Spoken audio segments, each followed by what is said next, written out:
nazi, donc je portais le casque allemand, je portais tout, j'avais tout ce qu'il fallait pour être nazi, le Troisième Reich et compagnie. Je vivais après dans... J'étais dans... Oh, je vais assez vite, excusez-moi. Je avoir un petit peu un peu d'eau. C'est gentil, excusez-moi. Hein, je suis tellement pris par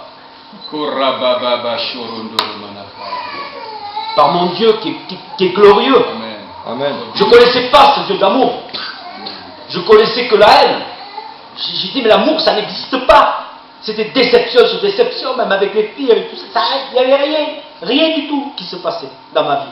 J'ai dit, mais pourquoi je vis ça? Et donc, ce qui s'est passé, c'est...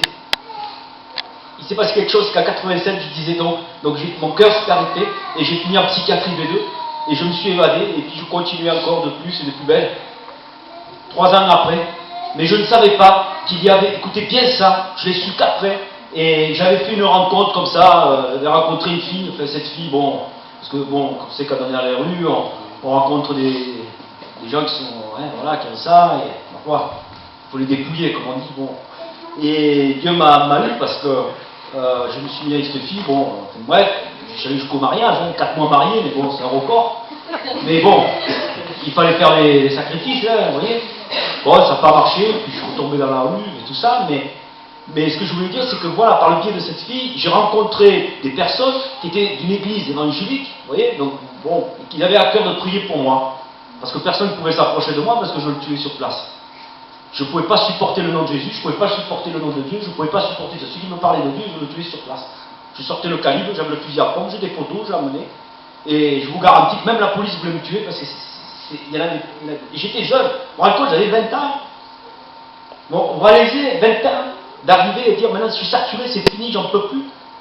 Et là je commençais dans l'héroïne, je commençais dans ci, je commençais dans ça, je trempais dans tout de toute façon. Tout ce qu'il y avait à prendre, il fallait prendre.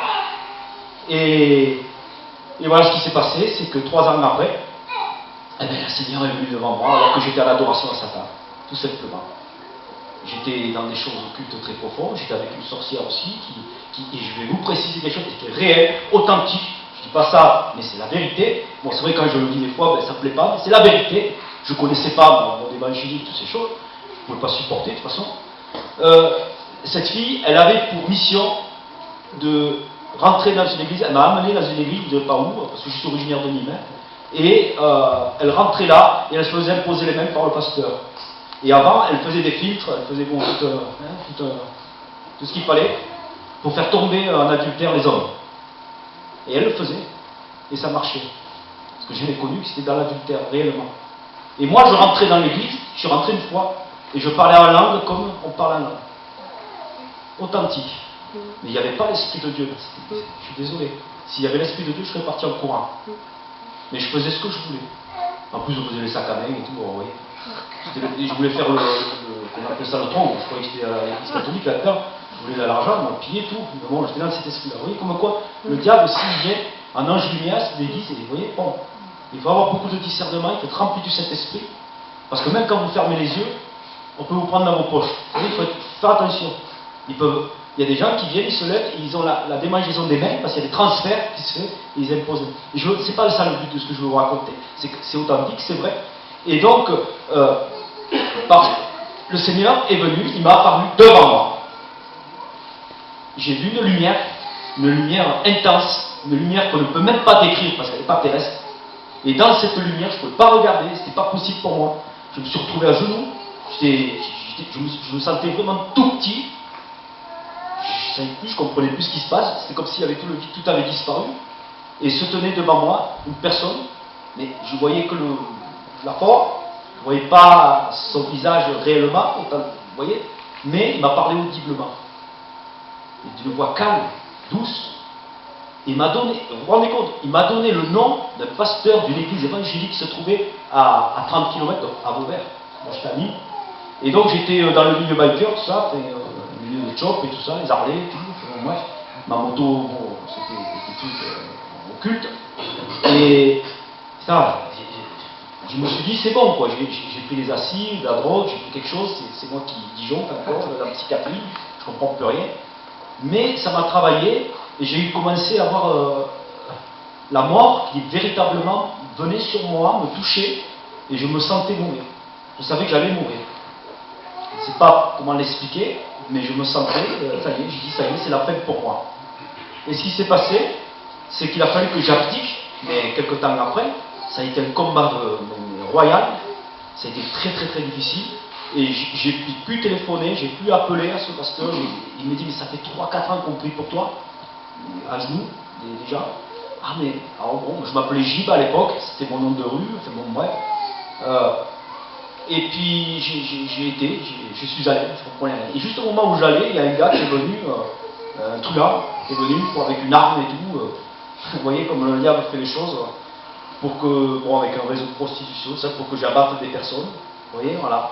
Et Dieu n'a pas permis, et je suis allé, et il y a eu une confrontation terrible, et le soir là, donc, ma conversion s'est faite comme ça, parce que Dieu m'a appelé, hein, d'abord, parce qu'il nous laisse faire le choix quand même, hein.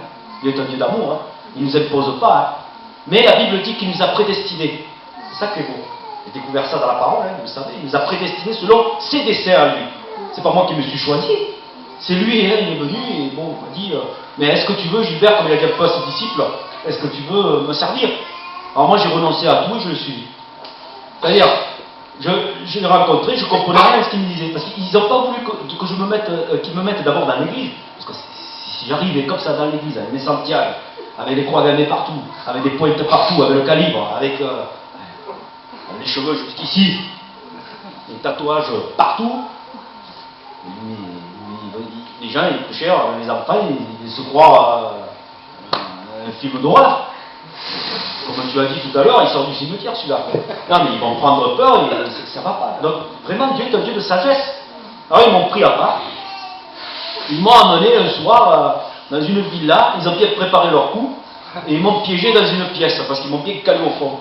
Il y avait un miroir derrière moi. Bon, moi je n'avais pas fait gaffe, il était très haut. Et cette chambre, elle était petite, et voilà qu'il y avait 4 chrétiens là qui étaient comme un rêve. Qu'est-ce que je fous ici moi? Qu'est-ce que je fais là? Je ne comprenais plus rien.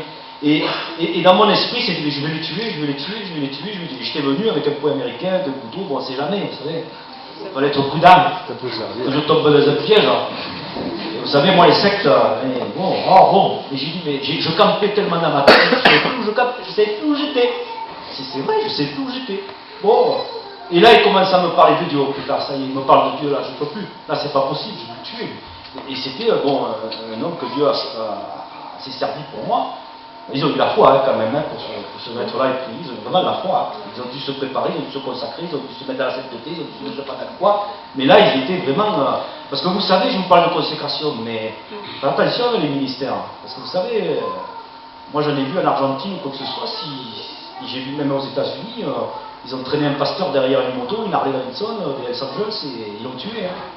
Le pasteur qui disait qu'il était pasteur au ministère, il est allé voir ça. On ne fait pas des choses, faire très attention, prudent. Parce que les démons, ils sont là aussi, les puissances des ténèbres sont là. On a intérêt à être revêtus de la puissance du Saint-Esprit. Parce que c'est le Saint-Esprit qui est là, et que les démons ne tremblent pas devant les uns, c'est pas devant eux qui tremblent, c'est pas devant moi qui tremble, mais c'est devant Jésus-Christ qui tremble. C'est devant la puissance, c'est devant le Saint-Esprit qui tremble, hein, c'est pas vrai? Amen. Il tremble, mais on ne se réjouit pas qu'il tremble, on se réjouit que les âmes rentrent dans le ciel. Amen. C'est ça qu'on doit se réjouir. Et pour dire que voilà, c'était là, dans cette pièce, comme ça, et moi j'avais froid, mais froid, j'étais glacé, de toute façon j'étais toujours glacé. J'avais le sang froid, comme un serpent, vous voyez, il n'y avait plus rien. J'avais même plus, vous vous rendez compte, j'avais plus de lumière dans les yeux. Vous voyez, ça avait disparu. Les gens m'ont témoigné ça 20 ans après quand ils m'ont vu, ils m'ont dit mais tu me faisais peur, il ne faut jamais t'approcher, tu n'avais plus de lumière, t'étais fou, j'étais classé fou.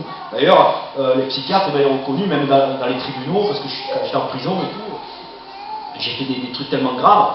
Et vous savez que par la puissance de Satan, j'ai évité des jugements de 15 ans de condamnation à 20 ans perpète, à cause de ça. Mais bon, Dieu avait son plan. Et là, donc, ils étaient là, j'avais froid, je tremblais, je croyais que c'était moi qui tremblais, mais c'était les démons qui tremblaient en fait. Et il y en avait une horde, vous vous rappelez de l'homme de Gadara? C'est simple ce qui s'est passé.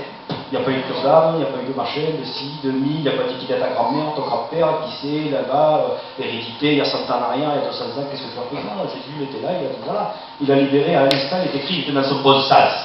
Parce que les démons ils l'ont vu, et les démons ils étaient quand même une légion, hein, 12 000 à peu près, je ne sais pas combien. Eh bien,